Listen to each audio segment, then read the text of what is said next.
How you doing, fans? Welcome back to another episode of In the Sand podcast. We are excited as ever to have you back for another episode. Loving the response that we're getting, and we're super excited about In the Sand podcast. And I hope you are too. So if you are, please like, please share, and please subscribe so we can continue to produce great content and continue to share this great knowledge with our sports world. I'm excited to have my guy on, man, Coach Josiah Lee. We had an opportunity to meet last year when he was at Mendenhall High School. But I'm going to stop right there because he has an amazing story to tell, and I don't want to tell too much of that story. And I'm just excited that he's on this episode. Again, he's another supporter of In the Sand podcast. And I'm going to say that he's another supporter because everybody say, man, how do you choose who you're going to have on the podcast? And I tell people it doesn't matter if you're head coach, assistant coach, volunteer coach, paraprofessional, college, NBA, it doesn't matter. But I also look at those people who support, who listen, who like, who share and subscribe. And I reach out to them because I just want to be able to support what they're doing, but also just show love back. So again, Coach Lee, he's assistant women's coach at Jones in the state of Mississippi. And so we are just excited about it. And I love to have him here on this episode. Excited to hear what he's got going on. So Coach Lee, man, welcome to the podcast. Hey, what's up, Coach? I appreciate you for having me on, Coach. Appreciate it. Yes, sir. Hey, man, I appreciate you, man. We've been trying to make this happen, man. And I thank you for your faithfulness. And I thank you for your commitment to In the Sand podcast and making this happen, Coach. And, Coach, you got a great story to tell, man. I've been doing my research, obviously. I know you for a little bit, but I don't know as much. So I'm excited to better hear your story. So, Coach, please talk to us about this is what I want to know. I want to know about how basketball has really shaped your life and how basketball has propelled you to different levels of your life and propel you to be an assistant college coach right now, Coach. So take us down there and tell us that story that you had. Yeah, for sure. I really honestly can say basketball probably saved my life. I was born in Hattiesburg, but I was raised in McGee. I was in Hattiesburg maybe like 2 or 3 years, and then my mom moved me and my siblings back to where she's originally from, which is McGee. And so I went to school there, and like elementary, man, I'm not gonna lie to you, Coach. I wasn't the best child. Had a lot of struggles with my behavior. I was put in anger management. Should have probably been put in alternative school, to be honest. But my mom worked in the school district, so the administration was being as patient as they could with me. I'll be honest, but like those struggles from elementary carried over into junior high, fifth grade, sixth grade. I was still doing anger management, still getting a lot of write-ups. And seventh grade is when I got into organized athletics, like with the school. I had been doing youth stuff growing up, but it's when seventh grade, I started to play middle school football, junior high basketball. And around ninth grade, at first I wanted to be a straight football player. I wanted to be a quarterback, and I wanted to go to the University of Florida. But man, I done gained some weight now since I've been coaching. But back then, Coach, I mean, I may have been 100 pounds soaking wet. And I remember my eighth grade practice. We had a real good middle school team. We went 3 years and didn't lose a game. And my eighth grade, one eighth grade practice I had a concussion. And the concussion was like really bad. I remember I got hit in the side of the head, and the world went black. And the next thing you know, I woke up and I was in the office with my coach. His name is Coach Ainsworth. Still remember him to this day. He was telling me he think I was concussed. And I promise you, Coach, to walk from the football field to the locker room, maybe like half a mile, I don't even remember walking from the field to the coach's office. Like, don't even remember walking at all. And that day is when I decided, like, yeah, I don't think football for me. So I said, my dad had always told me, he was like, man, with your build, you long and lanky, like you going to be a basketball player. So I was like, you know what? I'm finna just stick to basketball or whatever. And so I started getting real serious with basketball. In my ninth grade year, I had a coach, man. He changed my life, and he's one of the biggest reasons I'm into coaching now. His name was Eugene Worrell. he was in his latter years, my ninth grade year, because he actually coached my mom and auntie in high school, and playing for him really made my behavior take a 360. I mean, he was old school, hard nosed, tough. He just didn't take all the extra stuff, and I really loved the sport of basketball. And I started to straighten up because of that. And I went from being that problem child my whole life to not getting one referral from ninth through 12th grade. Now, he only coached me my ninth and 10th grade year, and then he retired. But just the foundation and just what he instilled in me as a freshman carried me throughout my high school years, and it helped me to stay on track. Grades, it helped me to stay on track behavior wise. And yeah, so my ninth and 10th grade year, I played for him. My junior year, I played for a guy. His name is Cyril Fisher. I don't know if you ever heard of him. And then my senior year, I played for Coach Lockhart, not Raheem, but his brother. He's actually my cousin. And so I played for him my senior year. And from there, I went to William Carey. My freshman year at Carey, I redshirted. I didn't play. And then I got to play on the JV team. So I didn't play on the varsity team, but I was on the JV team my sophomore and junior year. I was never a great basketball player. I was always on the floor because of just my intangibles, just hustling, playing great defense, having a little IQ. And my senior year, I just realized like, hey, I've been grinding 2 years of JV. I'm definitely not doing anything like playing wise past college. So I may as well just, sit this year out and just focus on my grades and graduate and go into my career. Um, so I realized that I wanted to be a coach probably around my sophomore year of college. Now, my ninth grade year of high school is when I felt like I could be one. Now, I know that's crazy because I'm 13, 14 years old at the time, but I remember like vividly right now, like back then I used to go home and we used to have to hook the broadband up to the computer. I don't know if you remember that. So a house phone couldn't even ring when I was using the computer. And my mom would get so mad at me because I try to just be looking up plays. Just trying to figure out different defenses, like even defenses that like my coach didn't run. I just wanted to know how was the 1-3-1 ran or how was this defense ran. And everybody would always tell me like, God, like you think about stuff that like a lot of 13, 14-year-old kids like don't think about. And but for some reason, I don't know what happened, coach, to be honest, like I lost that. Like I really did. Like, cause when I was going into college, I was a business major.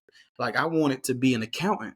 And I don't know, to be honest, coach, I can't tell you what happened. I can't tell you why I was thinking like that. I just was. I think I was thinking at the time that I wanted to just really be financially stable. Like I wanted a job where I could make good money. And I wasn't really thinking about what I truly love to do. And in my 10th grade year, not my 10th grade, my sophomore year in college, my best friends at the time, Chance and Trey Collins, the brothers, they see you know them, they still coach now. They were like, we was having a discussion about like what we were gonna do after college, and they were like, "Man, like you sure you want to do accounting?" I was like, "Not really, because I hate math." I was like, "Man, honestly, I hate my business classes." I said, "You know what? I think I want to be a coach. Like, I actually do. I think I want to coach basketball." And so I went and I changed my major to PE and health so I would be able to teach and coach. And I took the alternate route to teaching licensure. And so, yeah, I don't know if you want me to keep going with my coaching story, if you want me to stop there. Oh, coach, do your thing, man. This is all about you, man. We giving you some spotlight, so we good, man. Wherever you go, we Okay, follow. then. I got you. So, yeah, so I graduated from Cary, and I don't know if you're too familiar with the alternate route. I'm sure you are, but so there's like two more courses you have to take after you get your bachelor's before you're able to get a 3-year license or whatever. And so I didn't go straight into coaching when I graduated. I actually took a year, and I was just working at a restaurant in Hattiesburg and taking those courses I needed. And I so crazy because I was just talking to Chance about this other day. I was like, I don't know if I regret doing that because that would have been another year of coaching on my resume. I just feel like, out of years, just I said, man, it'd have been another year on my resume, and I kind of missed out on a year. And Chance was like, no, man, like, you got to just finish, get that fun out of your system before real life hits you. So, uh, I after that year, I was able. I was working on getting my teaching license. So this is where it gets kind of crazy. So COVID started, and MDE was like really bagged up with like trying to get people certified because like rules were changing for stuff. Like they started to give out endorsement based on like certain credit hours in a particular subject, and it was so like they were just bombarded with like different type of requests. And so I was waiting on my license, but at the same time I wasn't licensed, but I was also applying for jobs. So I applied for D'Iberville Assistant Boys with Coach Sykes, who's at Pass Christian now. He just took that job. But I had an interview with him. So I think I want to say I interviewed with him first, and then I had a second interview with the administration. And so after my interview with the administration, they wanted to hire me. So they actually offered me the job and hired me. Well, I ain't gonna say hired me. After they offered me the job, um, they went and looked at my application and realized that I didn't put my teaching license on there. And so I finally was able to tell them like, well, I expect it like very soon. I'm just kind of waiting on MDE. And I'll never forget, man, the assistant principal, he was just like, they had to rescind their offer. And he was heartbroken. He was almost in tears on the phone telling me, that they would have to take their offer back. And I was heartbroken because I didn't know what I was going to do career, like job wise. I needed a job. I wanted to coach. And, then you have COVID. That was crazy. Nobody knew, what was going on with that. And I was just like, man, I don't know what I'm going to do, but I'm going to just keep trusting God. And I remember that before I applied for D'Iberville, I had reached out to Crystal Springs, and they had emailed me back. He wasn't in office the week I emailed him, and he said, "Hey, I'll be back in office next week. Reach back out." But I never did because I kind of think I just kind of moved on to some other schools and then the D'Iberville thing. So like this, I may have been like a month, maybe even 2 months at this point, and I remembered Crystal Springs. I don't know how it happened. I just remembered them. And so I reached back out to him and I was like, hey, is that position still available? He just said assistant basketball. And he emailed me back. His name Mr. Bryhead. He emailed me back and he was like, it's so crazy you just emailed me. The person that we had in this position actually just left us yesterday. So that's how crazy it was. That's how crazy it was. So I'm like, okay. Cool. And he was like, look, let's set up an interview, whatever. So they interviewed me like that next week. And they actually hired me on the faith that I was going to receive my teaching license before the start of school. So, I'm guessing smaller school, more rural, they probably just really needed somebody. So I guess that's what allowed them to hire me on that faith. And I actually was awarded my teaching license a week before school started. And I was so happy. I remember that day I was sitting in the McDonald's parking lot in Crystal Springs when it happened. I think I may have been in teacher orientation. Yeah, because it was a week before school started. And it's so crazy how God works because I remember, so before the interview with them, I'm thinking it was the boys basketball assistant. So Coach Owens, the boys basketball coach there, he like real old school, right? He's been in it for a while. He don't have Facebook or nothing. And I remember I'm over here like looking for him on Facebook, trying to find him, figure him out. And I can't find nothing. I'm like, dang. And then we hop on the interview and they're like, oh no, actually, this is for the girls assistant. And I was like, huh? And I had always told myself, I said I would never coach girls high school basketball. I had told myself that in college. I think I even told myself that in high school. And I guess it was God playing a big joke on me. I don't know, because I said I never coached high school girls, and I ended up coaching high school girls, and I just absolutely fell in love with it. I was blessed to work under Coach Patricia Craig. She's been in it a long time. She was at Prentice High School, which is consolidated with Bassfield to make JDC. So she was at Prentice and then JDC for a while. And then she took the Crystal Springs job, and we were able to make it to the Final Four my first year coaching. And I remember, like, she matured me fast. She taught me a lot about what it meant to be a professional, what it meant to be a coach. I remember the summer I got there and we had practice. The first practice, she was like, "Hey, coach, you gonna coach the first practice?" And I was like, "Huh?" She was like, "Yeah, yeah, yeah. I just want to see, I just want to see what you made of. Like, I want to see what you got." She said, "I don't care what you do. You can do whatever drills you want to do. You can put them through what conditioning you." She said, "I don't care. Like, I just want you to just show me what you got." And that was the first practice. Like, we haven't even practiced a team. She ain't even did nothing yet. And so I'm like, "Okay, I got you, coach." And so she matured me real fast. We made it to the Final Four. We won district. District was at Velma Jackson that year, and we actually beat Velma Jackson. That was one of the craziest games I've ever been a part of. Um, and the Final Four, we lost in the semifinal game to a school called Kasuth. Some people may say Kasuth, but I think it's pronounced Kasuth. And then my second year there, we wasn't as successful. But it was still a great experience. I think we lost in the first round of the playoffs, and we lost the district championship game to St. Andrews that year, and we actually hosted it at our school. But after then, I was ready to move on. I was ready to just kind of see if I could further myself and, see, where I could go. With nothing against Crystal Springs. It was nothing against Coach Craig, because I loved it there. And she was great. Working for her was great. And I remember when I was looking for somewhere to go. So I didn't sign my contract. And coach, I didn't have anything lined up, nothing. I was just trusting God. And I would talk to Trey Collins, every day on the phone at PE for like 2 hours. Coach, let me tell you this crazy story. We talked every day. When I say every day, you can ask him every day for 2 hours about trusting God, right? And coach, I never asked him, like, for him to help me. Like, I never was like, "Hey Trey, can you call this coach from this school to help give me a job?" Never.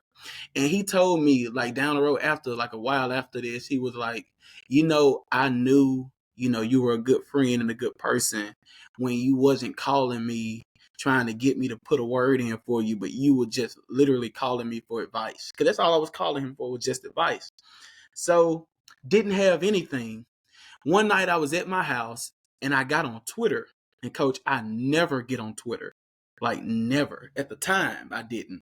And so I'm scrolling on Twitter and I see Coach Faulkner posted, "I'm looking for girls basketball coaches." I'm thinking maybe she's doing some type of AAU thing in the summer. So I'm like, okay, she may be doing some type of AAU thing and needs some like coaches to come help. And I was like, I may see what that's about. So I couldn't inbox her on Twitter because she didn't follow me back. So I went on Facebook and I messaged her, said, "Hey coach, this is Coach Lee. I seen on Twitter that you were looking for basketball coaches." And then I just went to sleep. Well, I woke up the next morning and, well, Coach Faulkner, first of all, she's a night owl. She's gonna be up all throughout the night. So I didn't even think, it was late when I messaged her, so I didn't even think she was gonna respond to me until like the next day. Well, I woke up in the morning and realized she actually messaged me back that night. And she was like, "Hey coach, give me a call tomorrow around," I forgot what time it was. It was sometime in the morning, maybe like 10. So I called her and she begins to tell me how she was looking for um some middle school coaches and a ninth grade coach. Well, I didn't want to do middle school. There was no knock on middle school, but I wanted to, I guess, move up from where I was. And I didn't feel like going to a middle school was moving up. I felt like that would have been more of a lateral move, or maybe even going down. So I was like, well, you know, she had mentioned the ninth grade position, but to me, it sounded like she was really looking for more middle school coaches. So I was kind of telling her, I was like, oh, well, I'll get back with you, coach, knowing that, in my mind, I'm just like, there's just another thing that didn't work out. Well, the crazy thing about Trey is that he works at Meridian High. So this whole time I've been talking to this guy, not knowing that she was looking for coaches, right? And my best friend, and I'm talking to him. And so I call him because he works there. And I'm like, hey, Trey, I got a phone call Fulton, and I tell him what she said. He said, man, let me call her. He said, because I told him, I'm like, I want to do the ninth grade. But it sounded like she really wanted a middle school coach because she just kind of mentioned the ninth grade, but she didn't really talk about it much. He said, well, let me call her real quick. So he called her. 10 minutes later, he called me right back. He said, man, she told me that you sounded like you didn't want to do ninth grade. and I was like, and I said, oh, I didn't know. I was like, no, like, yeah, like I want to do ninth grade, like for real. So I called her back and we talked, and just long story short, like we fast forward and I was hired at Meridian to be her ninth grade coach. I guess I'll stop there. I don't know if you want to ask me anything before I keep going. Yeah, let me jump in and kind of go through some things, man. Because coach, like you say, man, you are filling my sheet up already, man. I ain't got time to. I gotta go get another sheet of paper. But now I'm gonna stay right here. Though. But coach, what an amazing story, and you have such a great journey. And the part that I hear about your story, and I know there's gonna be more and more as we go through it, is that man, God is really kind of putting things into play for you, and you really stepping out on faith. And what people don't realize is, well, I said I was gonna stop saying that. What some people don't realize who are in this profession or trying to get in this profession, coaching and getting a coaching job is harder than what it appears to be sometimes, because a lot of it's based on prior relationships. A lot of it's based on the right fit. And a lot of it is based on some people who want to become head coaches. They have a small list of people that they want to bring with them. So a lot of times you have to really just wait until your time, or really wait until God has set for you to be able to put in those things. And that's kind of what I hear in your story as you go through it. But I did kind of want to bag up some, because you said a lot of good things. And I think one thing that makes you a good coach is that you looked at your life and you said, I look at my upbringing. Obviously, you grew up with your mom and your siblings. You grew up in a house where education was number one because your mom was in the school system. But you realized that there's some things that you had to get yourself corrected and you had to kind of fix. And I think that's very beneficial, because some of the same things you dealt with, some of our kids deal with it, when especially comes to anger and how to handle your emotions. Like I was just talking to a kid today about, because we at this moment of the season we're doing skill development, but we're doing a lot of some of the 4-on-4, 5-on-5 pickup to help learn the game of basketball. And when a good game get to going, they get to filing, he gets mad, take his jersey off, man, I'm done. And I said, hey, hold on, get yourself together and get back on out there. So, coach, Mhm. how do you use your previous experiences to help kids that may have dealt or dealing with anger or any other issue? Because I love to receive advice from people who have done something or been through that. It's hard for me to listen to someone who hasn't been through something that you're going through, because you kind of telling me what you probably would do or what you're thinking. But if you've been through that, I know that you got some feet in the ground, as kind of saying that I say, because you have been through that. So, coach, how did you use your past experiences to help kids maneuver through that? Well, yeah. So I got a theory, and I don't know if it's true or not, but it's just something I came up with. I really feel like, if you have you ever noticed, or like you ever felt like people play basketball like their personality? Because I would notice, like, when I was in college, it's really started to hit me. I was like, if this person was kind of timid in real life, like kind of pushover, somebody like, that was just didn't really stand up for themselves or something. I noticed they were a little bit softer on the court. Like, I know they were a little bit more passive and softer on the court. And then I noticed if this person had more of an arrogant personality. Like they were more of like a macho man, or they carry themselves with their chest out. Like they tended to play like a little more arrogant. Like they tended to take more shots, or not be as unselfish on the court. Um, and so like with my anger, like the way I played, it was just straight. I just played hard as heck. Like I just wanted to be a dog. Like I was undersized for a big, but every coach wanted to play me there because I rebounded like I was 6'8". I dove on the floor after every loose ball. I love defense. And so like that's what I try to tell kids. Like, look, like you got to learn how to control those emotions and let them come out like through your game. Like not play emotional, like not play in a state where you can't make good decisions, play angry, but like channel that anger through another outlet. Like play harder. Like, instead of being mad and not able to think clearly, hey, just use that energy to play harder. Like use that energy to go after more rebounds. Use that energy to, give a little bit more effort on defense. So that's kind of what the approach I've taken, with kids when it comes to that. I think that's very important, and that's something that I kind of say too. And I use it more when I'm talking to my kids about their classroom. I tell them Mm-hmm. like, I know I probably can guess some of the things that you're doing in the classroom because I've always, and this is just kind of what I believe, and I believe that it's a reputation, a represent. Well, I don't say representation. There is a similarity between how you act on the court and the classroom, and usually there is uh, a major connection between both. So I know if you're not giving your full effort in the classroom, I said, let me see if you're giving a full effort Mm-hmm. in the court. And so now when I go and I do my classroom checks, I have a mental note of what I'm looking for. So now when I talk to the teachers or I see this, okay, I can tell the teachers, hey, I see this sometime on the court. And so I try to tie those two together. So I do the same thing, man. And I'm glad that you kind of see that you're kind of thinking like that because I just see that and that helps me because you got to really make what you're saying to our kids in this generation, you got to make it make sense to them, as they say, Do. because so that's me. I'm always trying to build connections with that. And it seemed like as I'm looking at your story as well, and I think you said his name is Coach Warrail, is that correct? Yep, Coach Rayo. Mm-hmm. Yeah. It seems like that he made that connection with you because it was something that you said that kind of clicked, that kind of made that change for you.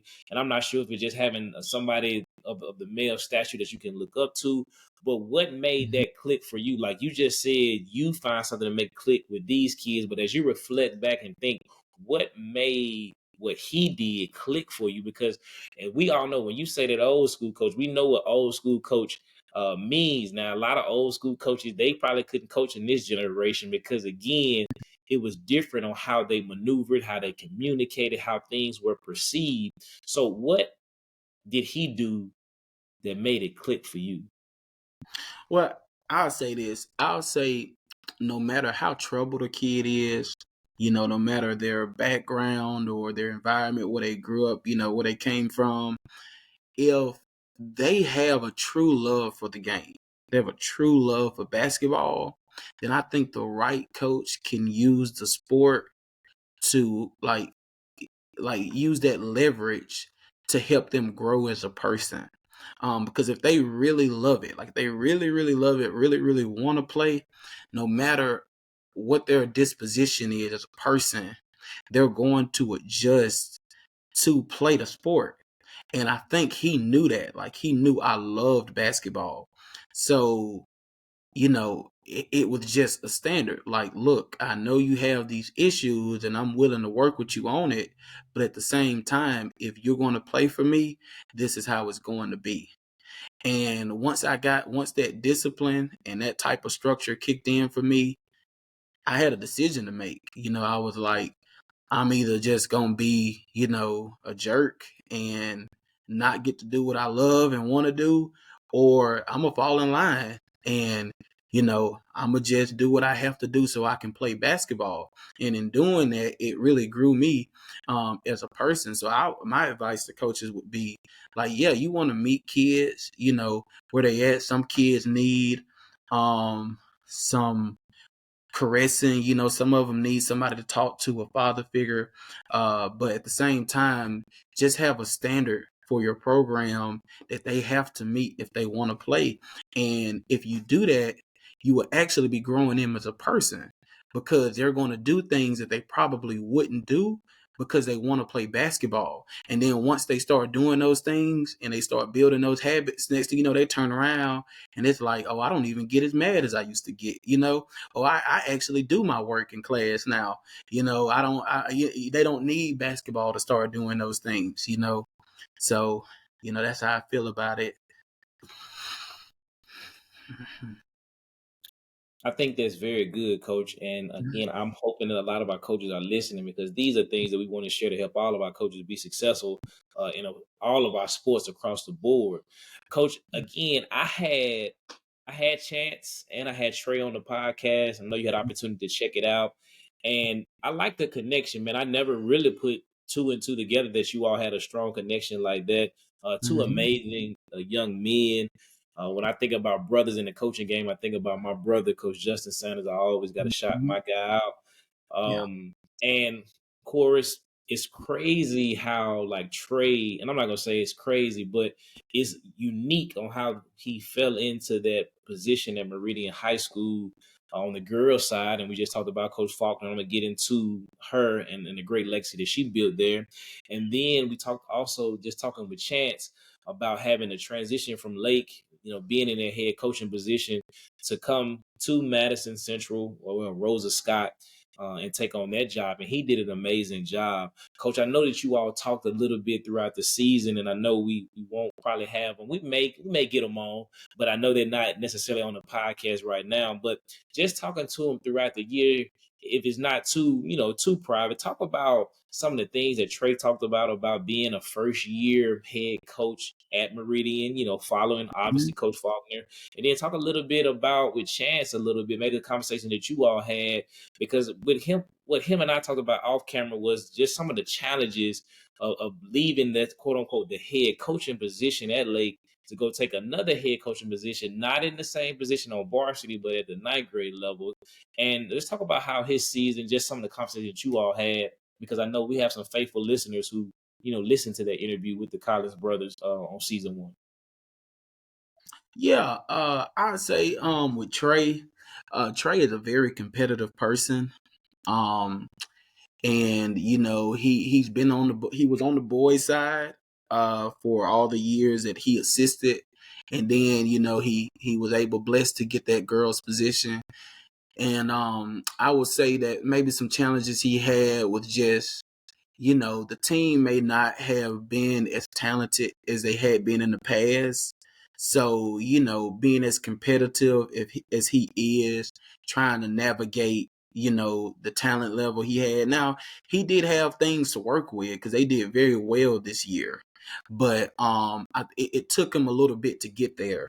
Like he had some struggles in the summer and in the preseason.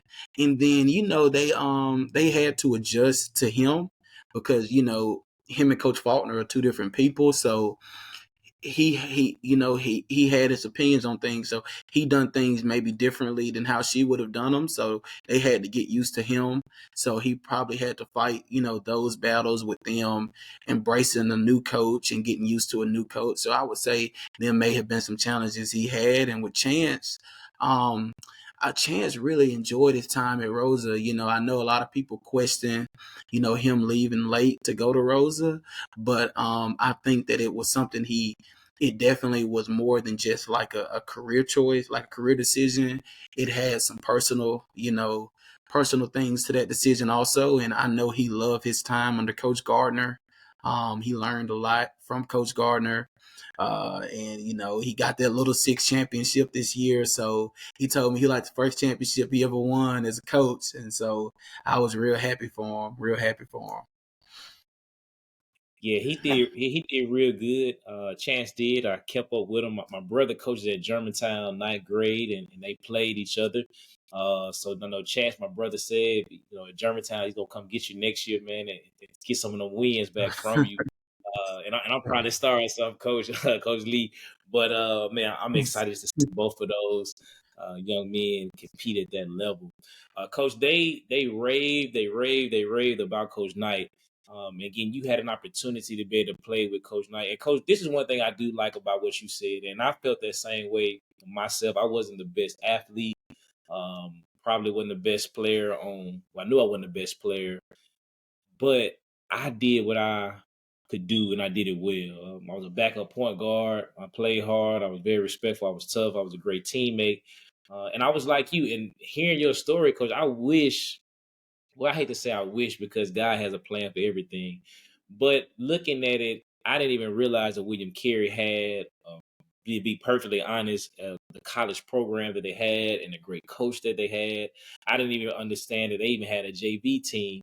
And sometimes, and I'm trying to tell young kids this, and I know you say this all the time, and you're probably seeing this more at the level you are at Jones because of the transfer portal NIL.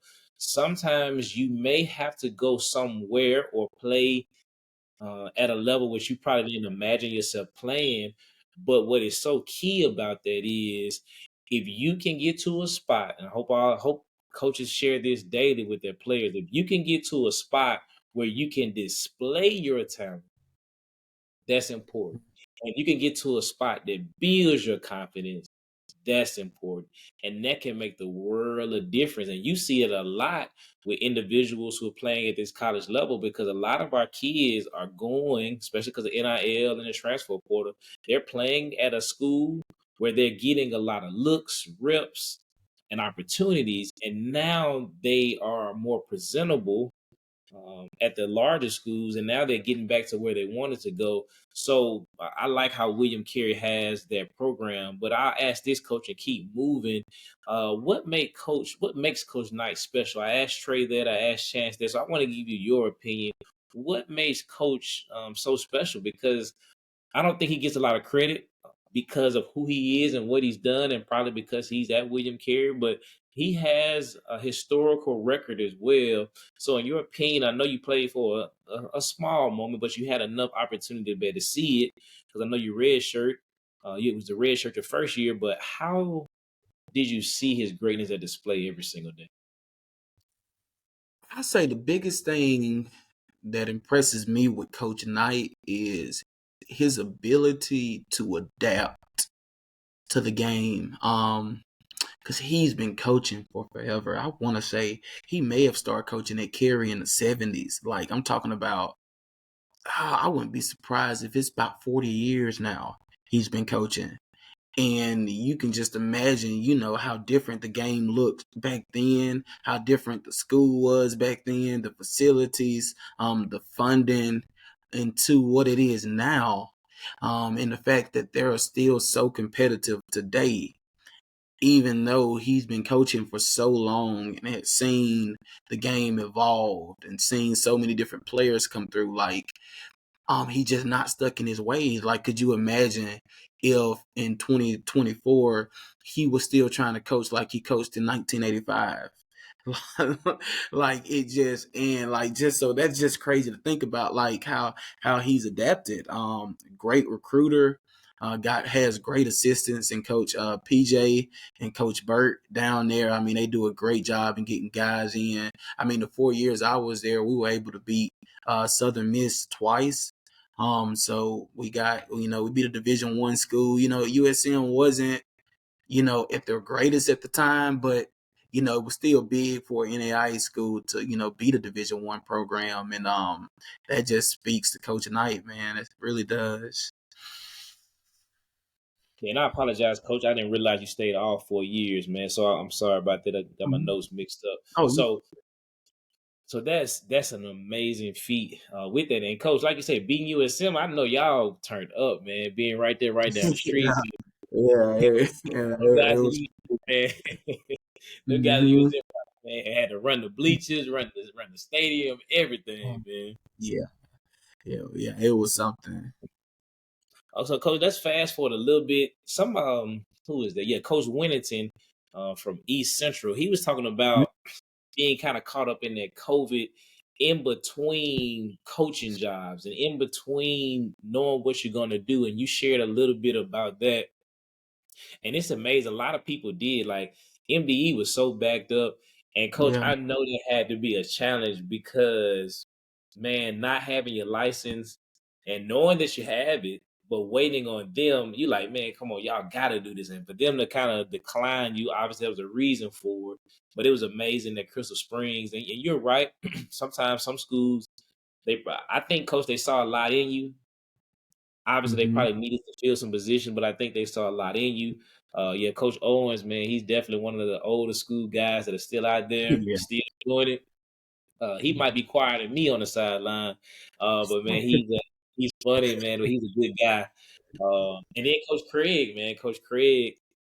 Well, she's a good coach as well. Had an opportunity to talk to her a few times. Man, she came over to our shootout last year at Richland. Spoke to her a lot of times, just in mingling. So she again very solid and very approachable. Man, she's old school, but she has found a way to still relate to this generation. Like I watch her coach, and she keeps it simple. She gets the kids to understand, and they play at a high level even when they're not at their best. And what most people don't realize, coach, is the district that y'all were in, that was a tough district year in and year out. Because when I think about it, because Yazoo County in that district at that time or in and out? Can't remember what the Yes, they were. Yazoo County were in our district. I want to say, oh, they were in our first year. I'm not sure about the second, but one of those years we did have Yazoo County. Hmm. Yeah, because when I think about that, coach, you think about Crystal Spring, you think about Belman Jackson, you think about, like you Yeah. said, St. Andrew girls were getting better, and they were competitive. That was a tough district to be a part. In the beginning, to go to the Final Four, be in the Coliseum, that is amazing, coach. Let me ask you this, coach. I told someone this the other day. I want to say Justin and I, my brother, we were talking. Your first year, you're working with Coach Craig. Was it your first year, right, coaching? Yes, Coach Craig. Yes, my Yeah. first coaching year. Did you did you think when y'all made it to the Final Four, you made it to the Coliseum, did you think coaching was always going to be like that? Do you think it was always going to be that sweet? Or did you know that, man, there's probably going to be some challenges down the road? No, I ain't gonna lie to you. It spoiled me. It really did spoil me. Um, it's crazy that you say that because I was just thinking that the other day. It spoiled me. I was like, man, I felt like I haven't won in so long. Because that first year really spoiled me, and it. I haven't won. Just the situations I've been in that it just I kind of been a part of rebuilds. So I didn't think that I would experience that after my first year. And now that I'm experiencing it, it's just, I'm gonna be a lot more grateful if I'm ever blessed enough to be able to start, winning on that type of level again. It's just I'm gonna have a lot more gratitude. Hmm. Yeah, coach, it's funny that you said that too, because that's kind of been my mindset. To be honest, coach, really, probably because all my career I've been blessed to be in like winning programs, and I went to Hmm. Chestnut Middle School. We were solid then. I talk more about my Murrah High School days. At Murrah High School, I mean everything we like winning was the standard. Hmm. Like we like losing wasn't really a part of what we did, and so we won. We won a state championship my senior year. We should have won my junior year. We had a 20-point lead against Biloxi, man, and we let that lead go. Teammates kind of got into a little argument, and we ended up losing in overtime. And so I didn't know if I wanted to be a coach again. I wanted to go to the NBA. So everything I always wanted to be like Mike, but like you, man, with my senior year, after we had played Lanier High School, that's when Monte was there.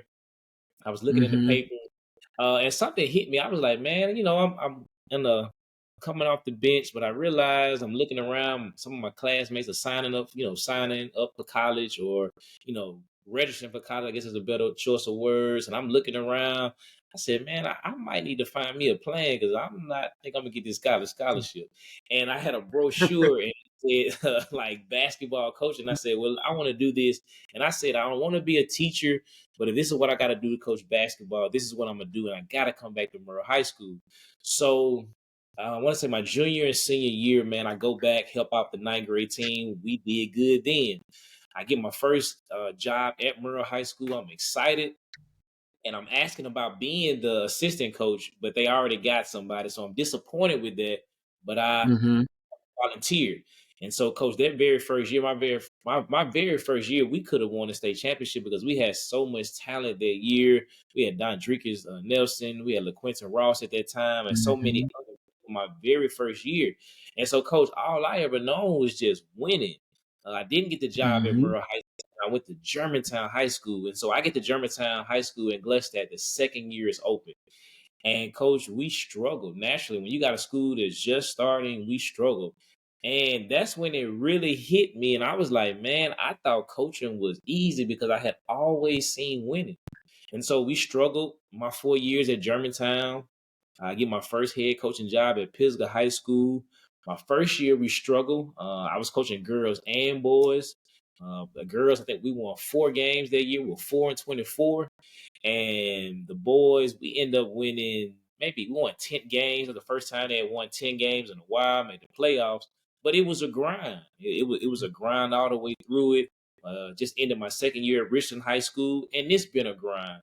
So what I would say to you, and I hear you saying to me, just got to keep grinding. God got a plan for it.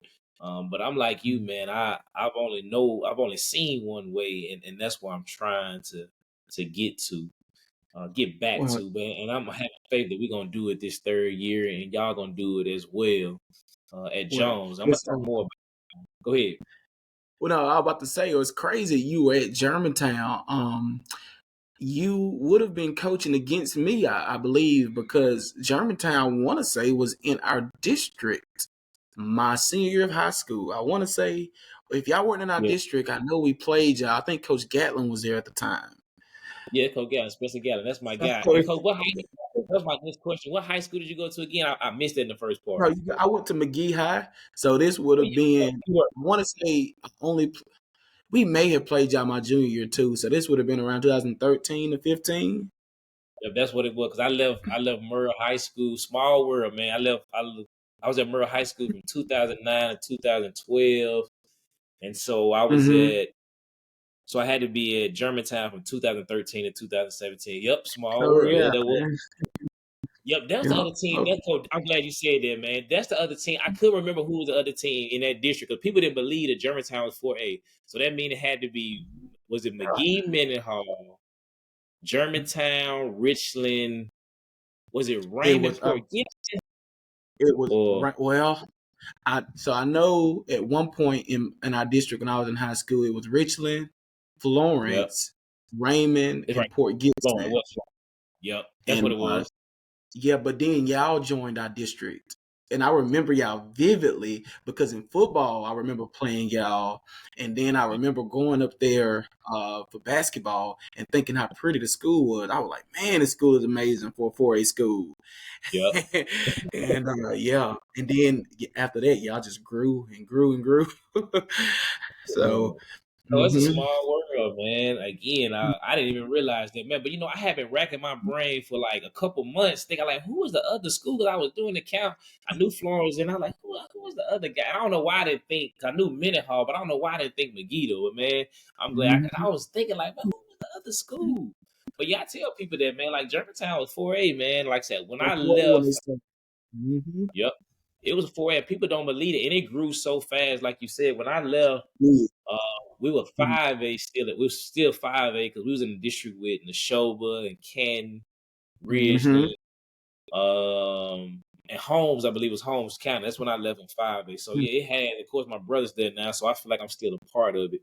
But it's good to see what they got Mhm. going on there. All right, Coach. This was a funny story too, and I'm gonna get to Jones and Coach Faulkner and Meridian, but I like what Coach Craig put you in that spotlight. And one of my great mentors at Jim Hill High School, she's passed away now, Coach Bonita Hinton. I was at Mhm. Jim Hill, and this kind of tells a little bit student teaching. I wanted to go to Murrah High School. I didn't want to go any other school, but Murrah High School was full, so they sent me to Jim Hill High School. And I'm like, Mhm. man, like I don't really want to go to Jim Hill, man. I don't want to be on the west side. And so I said, I'm gonna go there one day, and I'm gonna tell them people, man, I'm going to Murrah High School. But I met Coach Bonita Hinton. And to be honest, Coach Lee, outside of my family, she was the first lady or the first person really in general to tell me that I could do this teaching job, because people see my demeanor and they was like, man, you too nice, you too this. And I tell people this all the time. Don't let Coach Sanders fool you. You put me in the right situation at the right time, I'm gonna be the guy that you want me to be. But I can be myself and still be smooth, cool, collective, calm, and still be who I am. And she saw that and she said, man, you're gonna do amazing with that. And Coach, that did wonders for me, man. And I'm saying that too because I think about your story when you were growing up.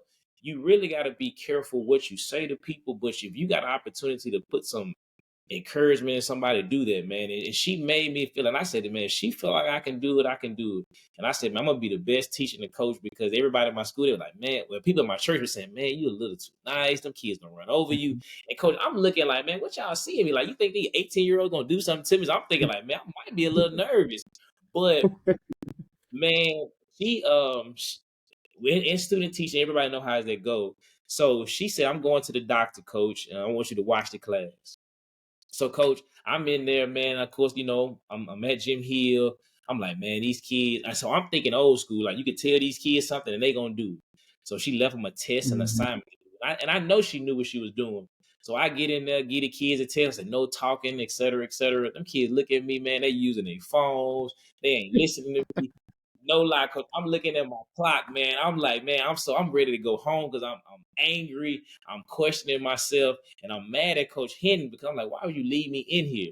But what it did for me, Coach, is I went home that weekend and I said, man, I'm not gonna fail at this. I got my lesson together. I planned it so the next time she left, man, them kids were doing what I asked them to do, and I was so appreciative of that. So I know how it feels to get thrown in that fire, man. It makes a difference. Now I'm not telling everybody to do that to everybody, because that situation could have Mhm. been so much different. Bro. Yeah. Man, I had some good kids at Jim Hill, man. So I like this story. Coach, let's fast forward a little. Let's fast forward to Jones. But I can't talk about Jones without talking about Coach Faulkner. I haven't met her personally. I've seen her. Heard great stories about her. Heard her speak at the clinic.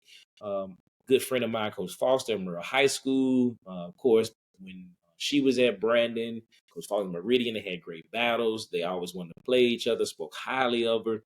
But Coach, give us a little spotlight about to who Coach Faulkner is, and as we transition into Jones, but just tell her about it because again, man, she's a mighty dynamite when you get to know her and know her power. So the power that she has to motivate people. But Coach, talk to us a little bit about Coach Falk. Uh, Man, I guess the way I want to talk about her, I guess I'm gonna just describe the first feelings I had when I walked into my first practice with her.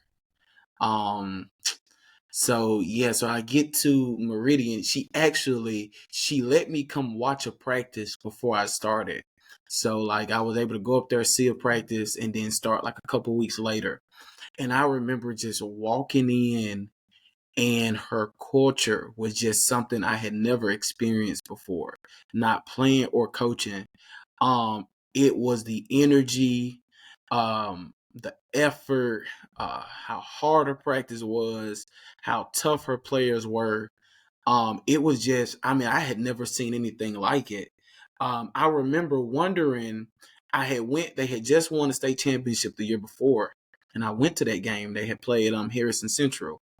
Um, and I remember them having a great defensive game because Harrison Central had some dogs. I mean, they had I think Anisha was a sophomore, but I mean they had Haley Breland at point guard who was at Jackson State. I mean, they had some dogs. Like they were the better team. They actually had a kid who played for us this year, and she was like the backup point. And she played college basketball, and so they were loaded. And I just remember how well they defended. And I remember Trey telling me before I came, he was like, bro, he said, I remember you love to play defense as a player. He said, you're going to love working with her because she is defensive minded. And he dubbed her, she's the best defensive coach in the state. And I was like, okay. I said, I'm going to see what it's about. And I get there And I mean, he wasn't lying. Like the way she was coaching her defense, how energetic she was. I mean, everything was just amazing to me because she has this thing like, so we call it RER. Well, she calls it RER. She doesn't like any type of like negativity in her program, and so RER stands for remind, encourage, remind. And so every 30 seconds, you have to give a reminder. So no matter if it's a drill, a play, it don't matter how small the reminder is. So it could be a shooting drill, for example. And you may say something as simple as maybe I'm supposed to be shooting off an inside pivot. Every 30 seconds, hey, inside pivot, inside pivot. Somebody else may be saying, hey, catch it low. Somebody else may say, hey, call for ball. Next 30 seconds, you're supposed to encourage somebody. So 30 seconds go by. Hey, good job, Talia. Way to get that rebound. Like these are just the players doing this. And then if the last one is a reminder. So if you doing that every 30 seconds, you thinking about giving a reminder or encouraging a teammate, you don't have time to think about any negativity. Like you don't have time to focus on how tired you are. And it also keeps the energy up. She has this saying that effort and energy follows the sound of your voice. And she always says that, talking effort always comes behind talking. And she refused to have a quiet practice, and she refused to have a dead practice with no energy. If it is, she gonna walk out before we practice that way. And so, she's just an amazing person. Her attention to detail is like second to none. And I think what I like most about her is how non-traditional she is. She is not afraid to do something that nobody has ever done before. Um, she actually has like two defenses that she actually came up with. Um, One of them is a man defense, the other one is a zone. The zone she came up with when she coached at Heidelberg, and the man she came up with when she coached in Meridian. And that's just a testament to her creativity as a coach also. And I've just learned so much from her. Yeah, coach, that's amazing to be able to kind of see that, and that's kind of what the podcast is for. And like I said last season, got to get Coach Faulkner on as well, Mm-hmm. so we can be able to hear also from her as well. Mm-hmm. But it's good to be able to look inside. I say look inside the court or look inside the gym to be able to see the side, because a lot of times people don't see us as human beings. And I know Angela Reese said this, Angel Reese said this a couple of days ago about, even though you see us as a coach or a player or a firefighter or a banker, outside of all that you see, it's a person here. And so it's good to be able to see that. And that's why I shoot for the podcast to be positive, but also let people see it, because a lot of times you hear coaches, man, the coach is this, the coach is this, the coach is this, and you rarely hear. Now you do, and I'm not going to take that credit from anybody. There are some people who do promote coaches, good and bad, Mm-hmm. but it's good to be able to hear that. And coach, I just thought about this, and this is what made me think about good and bad. I'm glad this came to me. Thank the Lord for this. Man, this will. I hope you know. I hope you know this guy. At least have a story with it. My brother and I, we were at. We always go to basketball games. Meridian came to Callaway. I don't know what year this was, so we was there to watch a great game. And so we in the stands, we watching the game, and it's this guy beside me, man. He got so much energy, man. He's growling, he's cheering, he's Oh not yeah. saying anything negative about him. So I'm looking, and coach, and I know you know what I'm talking about now, coach. He's Yeah. dancing, he's having a good time. Yeah. Like, Wildcat man, guy. yeah, and I kind of want to slide away from him because he's dancing, everybody recording it. But my brother pointed this out, and we called him Wildcat. I'm not sure if that's his name or not, but we call him Mr. Wildcat. But one Mm-hmm. thing that stood out to me, he was not gonna let you say anything bad about the coaches or the kids. He was always gonna be positive. Now he might get on the officials, but man, he was a person that you want in your corner, good or bad. Maybe Mm-hmm. hopefully that's who he is all the time, but that's who that was, man. And man, Wildcat. I mean, is that? Would you agree to that? Yeah. Disagree with? I don't. Yeah, I call him the Wildcat man, Mr. Wildcat. Yeah, that's what Yeah. I call him too. uh So yeah, that's crazy. I know exactly who you're talking about, man. He's very supportive of Meridian Athletics. Yeah, Yeah, that's he a is, good man. guy. So man, shout out to him. All right, coach, let's talk about this. I was excited when you all got the job at Jones when we saw, of course, Coach Missy Bitterback go take the Hmm. ULM job. Again, we didn't know who was going to get that job. It was amazing to see Coach Faulkner get there. And I know you heard it. I know you knew it. Big shoes to fill. That's what everybody kept saying. Big shoes to fill. Big shoes to fill. And so that's just pressure in and of itself because anytime you leave and try to follow anybody, like you're gonna hear the same thing with this football season at Alabama. Big shoes to fill. Same thing is happening in North Carolina, Duke basketball. Big shoes to fill. Of course, Bill Self is just retired or stepping away from Kansas. Maybe he picks it back up. Big shoes to fill. So obviously, coach, y'all get to Wintersville. You're working hard. You're doing those things, and I know you don't get the results that you want. Coach don't get the results that she wants. Coach, talk to us about the season, Coach, because true basketball fans or true sports fans know that it takes time. There is an adjustment period. There's some things Hmm. that got to kind of work itself out, and so you can't. I always feel you can't judge a coach on the first few years because it takes time to figure that whole thing out. And sometimes, even as great as coaches as both of you all are, and the rest of the people on your coaching staff, it takes time too as well to adjust and do some things and tweak some things because basketball is played the same from Hmm. baseline to baseline. But there's some business things about it. There's some recruitment. There's a lot of different things about it. So again, I have faith that you all gonna figure it out. And when I mean figure it out, not saying y'all don't know what's going on. What I'm saying, I have faith that you are going to figure it out to get yourself to where you want to be because you know what you got to do. It just takes time to get it there. So I know that you all are going to figure that out. But talk to us about this first season just being at Jones. And as you say, having to walk, as they quote unquote say, in those shoes. Yeah. This first season definitely was challenging. But it's so crazy because like I mean, yeah, like as a competitor, you know you want to win. You know, it's just a competitor in you. But like, um, so I know I didn't talk too much about my experience at Mendenhall, but at Mendenhall, it from the outside looking in, you know, we didn't win much. But I always tell people, like, I don't look at my time at Mendenhall as a loss because of not winning a lot of games.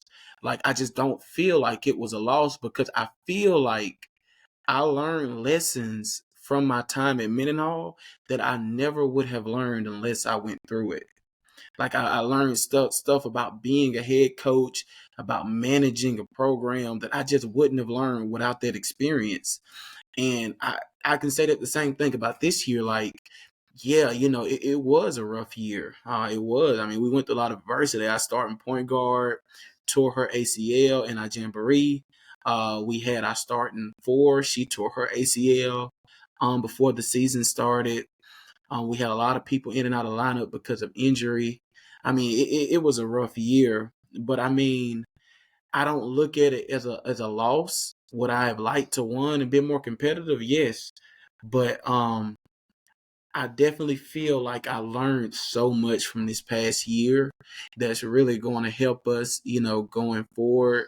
I learned a lot more about just the college landscape when it comes to recruiting, um, when it comes to managing, you know, college students, you know, not high school students anymore, but like it ain't like, you know, they're getting on a school bus and going to class. You know, it's I gotta make sure they went to class. You know, like is she going to her 8 a.m.? Like, you know, I'm communicating with these professors. You know, seeing what's going on, seeing how they're carrying themselves around campus. You know, are there any issues? And so just learning stuff of that nature and learning, you know, new rules. You know, NJCAA rules is different than MHSAA, and so learning those type of things, learning budgeting and you know stuff I just didn't have to worry about in high school school. I had to learn. So I definitely feel like this past year was definitely instrumental in my growth as a coach. And, I look forward to us just continuing to grow. Because I think that's very important, and looking forward to that. And again, the landscape is very, very bright for you all, and I'm looking forward to it. And when y'all go out and show out next year, hopefully we can get Coach on and he can share that beautiful story. Coach, let me ask you about this. And Coach, you did do a good job at Mendenhall, and I do want to give kudos to that. I'm glad you brought back up Mendenhall, because again, Coach was one of those coaches who were very, very nice and polite to me. Because like my last year, man, a lot of my seniors decided not to play anymore, so I had a team full of like young guys, freshmen, sophomores, and juniors. Man, it was hard to score some points to do anything, man. But Coach, took care of what he had to do, but also at the same time, man, he didn't beat me to the ground, or just to kill our kids' spirit, man. It gave him a competitive game to still want to get up and show up. So, Coach, I do appreciate you for that. And I really, Coach, and I know probably people probably gonna disagree with this, but I really wish that we would see more of that, because, Coach, at the end of the day, I do understand that you're trying to put something in the opponent's mind that, hey, you have no chance against us, and I understand that, and I'm not saying that we don't. I'm not saying don't do that. And I know people gonna disagree with that, because they say if I can beat you by 100, I'm gonna beat you by 100. But I really want us to think about that, especially in this generation, because these kids I made like that, they get embarrassed quickly, and so they will do anything they can to help show some type of fight or pride. And it usually ain't got nothing to do with basketball. It usually have to do with these right here, and that's why you see a lot of conflict. So, coaches, just think about it. You can agree to disagree with me, but again, think about when you have your teams out there, think about when that score is running up, you up by 80, or you trying to get up by 90, or you trying to, as they say, bust the clock.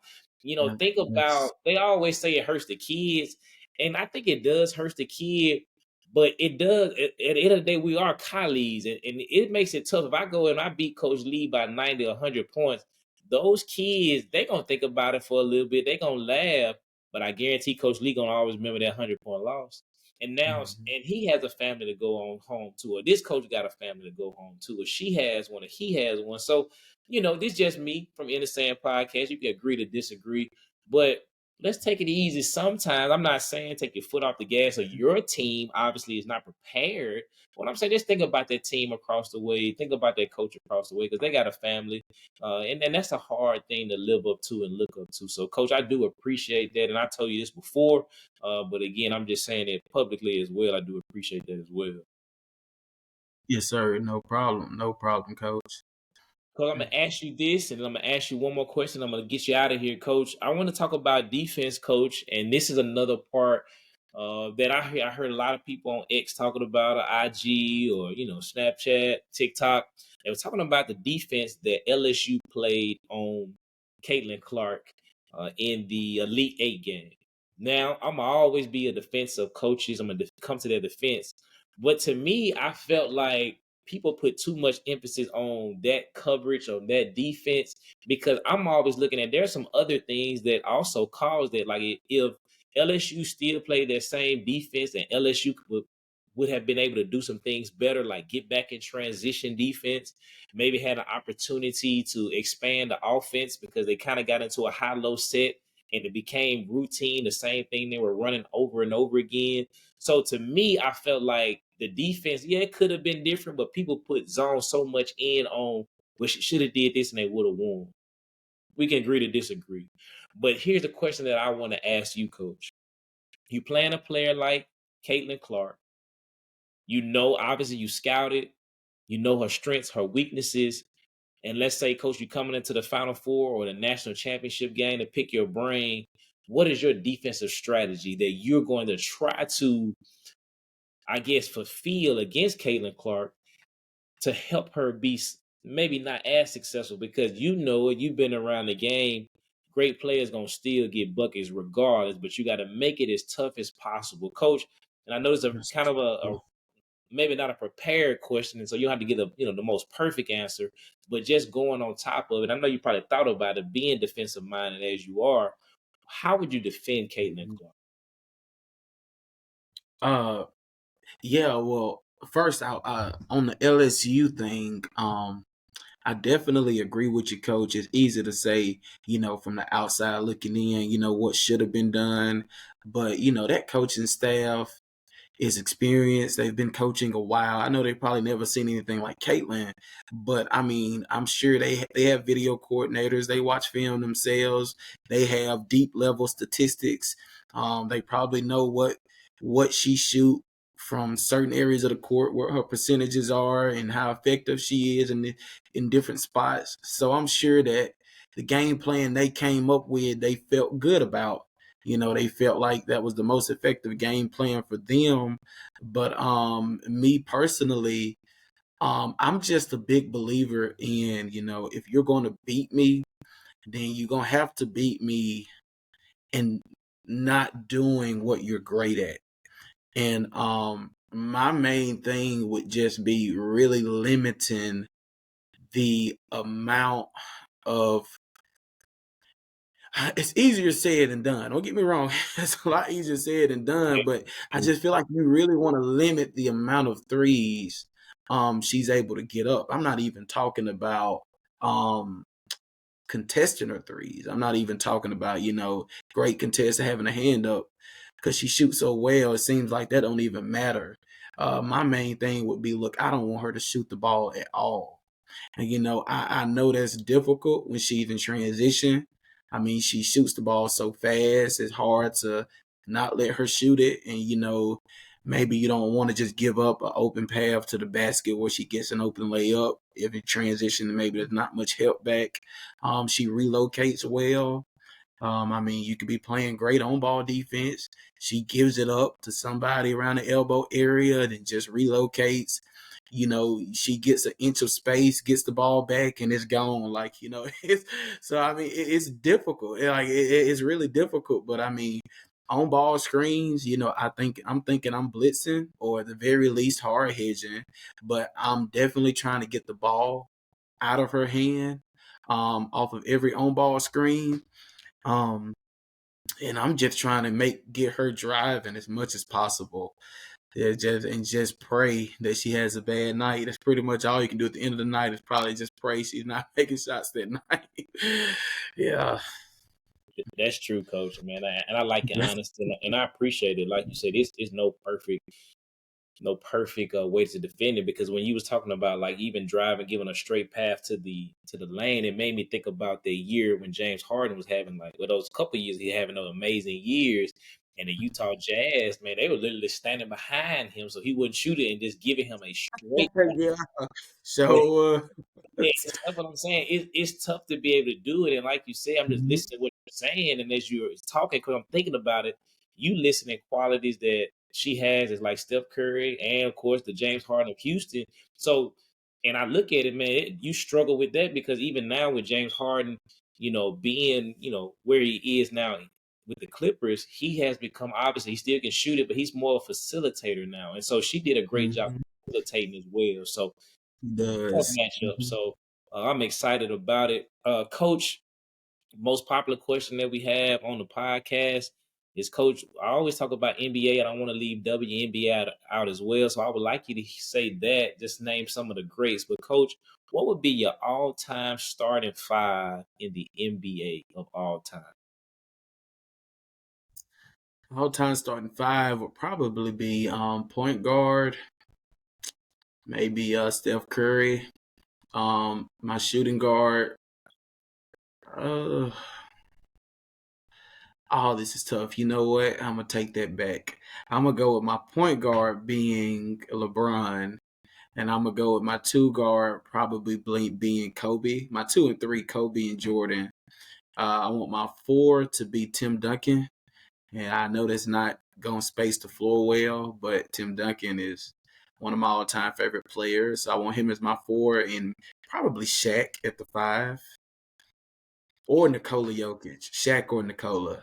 Can't go wrong with either one of those. Yeah. That's a pretty Mhm. solid lineup, man. Jordan's been on everybody's list. And LeBron has pretty much been on everybody's list but a few. But that's a great lineup that you have there, excuse me, coach, from LeBron, Kobe, Jordan. Tim Duncan and Shaq, and of course even the Joker here and there. And of course our middle school Coach Bridges, we argue about. He like, man, Shaq. I said Shaq is always gonna be better than the Joker, but I was like, man, you got to look at these things. But of course, he's an old school guy, old Mhm. school basketball. Coach, talk about some of the greats. What would be some of your greats on the women's side of it? It could be college and it could be in the NBA. It don't have to be a starting five. It could just be some of the greats that you see. Because I saw a list posted on probably on IG when it said the top 5 UConn players. And the first thing I thought about is I'm like, man, they put Rebecca Lobo on there. And I think Rebecca Lobo is kind of probably more of a figure for UConn. And I think she would be okay with that because the 5 young ladies that they had on there, they were literally like beasts, from Brianna Stewart, from was Tarazi on there, Sue Bird, um, what's the young lady that plays now? Uh, um, Yeah, Paige Beckers. Paige Becker, and then they had Maya Moore on there. So, like, just give us some of your greats that you just seen playing or growing up on the women's side.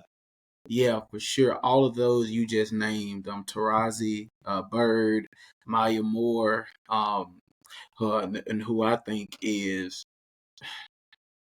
if not the greatest college basketball player ever, women's, Brianna Stewart. She's close to being the greatest. Candace Parker, uh, man, the list goes on. Of course, Paige, and then you have Caitlin, and you got up and coming stars like Juju, Georgia A. Moore, who just at Virginia Tech, and she's transferring. You got like Peely right now for Utah, Elizabeth Kitley, the big from Virginia Tech, who tore ACL, which I'm sick she tore ACL. The guard at Syracuse, Deasia Fair. Oh, she's man. I don't know if you had a chance to see her yet, but you got to look her up, coach. She's amazing. I need to. Kelsey, yeah, Kelsey Plum. Yeah. She's in WNBA. She's Asia Wilson, Brianna Bostic. So I mean, it's been a lot of great players in women's basketball, and I think the game is improving and getting better. The players are evolving. They're getting better, and so it's just exciting. Some exciting games. I'm excited to see Paige and Caitlin go against each other. South Carolina with Malaysia Fulwiley and Camila Cordoso. They have a great team and a great bench. I mean, they got a great starting 5 in bench. It's crazy what she has. So, I'm excited to see what happens. Mhm. So who you got winning it all, Coach? Oh, it's tough. Oh man, it's tough. I think South Carolina has the best team left. I definitely think Iowa has the best player left. I can't. It's hard to bet against UConn. I don't know. It's really tough. If I had to bet, if I had to put my money on somebody, I would go South Carolina. I would. Mm. Yeah, I got South Carolina in the championship game.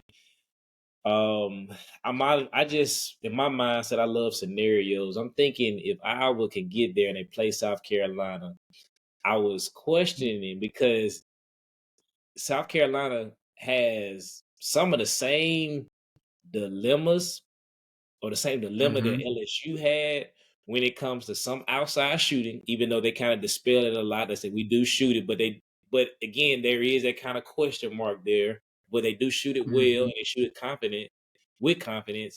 And then my second thing is just how will they defend Caitlin Clark? Yeah. Because like one of the issues that LSU did run into was the drop coverage. Like Angel Reese really couldn't get out there and guard. And a lot of times when you go back and watch the game, a lot of that pick and roll action or some of that action was involved with making that big come out. And obviously, South Carolina is very big in that. But the difference on the defensive side is South Carolina got a couple guards they can go to that can defend Caitlin.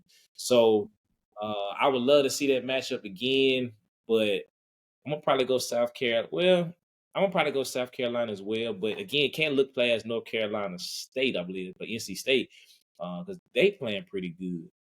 So it's gonna be a Yeah. great They. response. All right, Coach. This is the closing segment, what we call it the final shot, where you have an opportunity to be able to close the show. You maybe want to shout out someone. You may want to just give a a thoughtful thought, as I always say. But coach, whatever your heart is led to, coach, take the final shot. Yeah, I just want to shout out my wife, Kendall. I met her when I was at Meridian. It's crazy how God works. I met her during teacher orientation at Meridian. That's a crazy story, so I won't get too deep into that. But I just want to shout her out, and I'm thankful for how supportive she is to me and my career. Man, smart man. Shout out to Miss Kendall as well, man. Smart man. There you go, coach. There you go, man. Teach him, coach.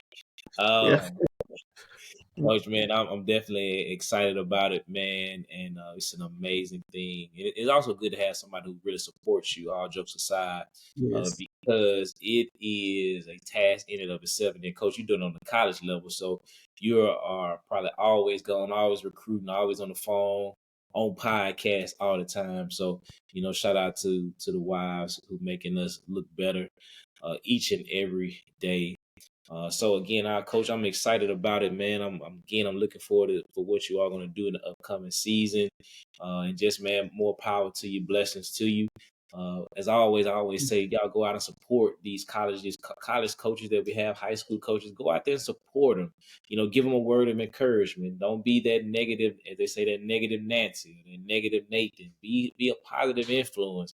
And I say this, and I've been saying this the last few episodes, man. Go out and see what these college coaches need. And what I mean by that is they don't necessarily need you on the sideline teaching them how to run plays, but they may need help buying some things, or they may need something in the athletic program. Obviously if it falls under the rules, now we're trying to get nobody in trouble, but make sure you go out and support them, because that is major that we support our coaches in that manner of it. And so, coach, again, I'm so appreciative of you.